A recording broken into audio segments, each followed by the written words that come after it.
রমজান মাস আপনারা জানেন যে রোজাদাররা কিছুটা কম মূল্যে তারা যদি নিত্য প্রয়োজনীয় দ্রব্যগুলো নিতে পারে তাহলে পরে তাদের জন্য এটা একটা পরিবারের জন্য তাদের ফ্যামিলির জন্য এটা একটা বিশাল একটা সহায়ক ভূমিকা পালন করে।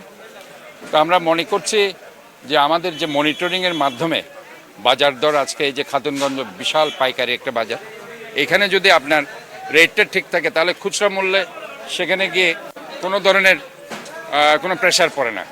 পাইকারি দরে যখন আপনার প্রেশার পড়বে অটোমেটিক্যালি খুচরা বাজারে গিয়ে সেটা আরও বেশি দাম বেড়ে যাবে। আমরা শুধুমাত্র পাইকারি না, আমরা খুচরা বাজারেও সেটা মনিটরিং করব।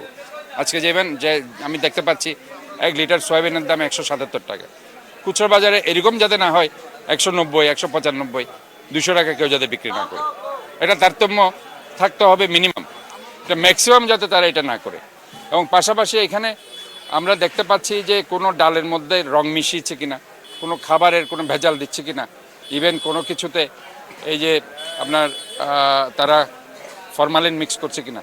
তো ওভারঅল সব মিলে আমাদের এই মনিটরিংয়ের মাধ্যমে যে বাজার দরটা স্থিতিশীল থাকবে, এটা আমাদের মূল উদ্দেশ্য। আরেকটি হচ্ছে রমজান মাসে আমরা মনে করি তারা যাতে ওই ধরনের কিছু নৈতিক শিক্ষা তাদের মধ্যে থাকে। সারা পৃথিবীতে মুসলিম দেশগুলোতে ভর্তুকি দিয়ে তারা বিক্রি করে, অনেক সময় বিনামূল্যে। সৌদি আরবে আমরা দেখি যে রোজাদারদের খাবার সংগ্রহ দেওয়া হয়।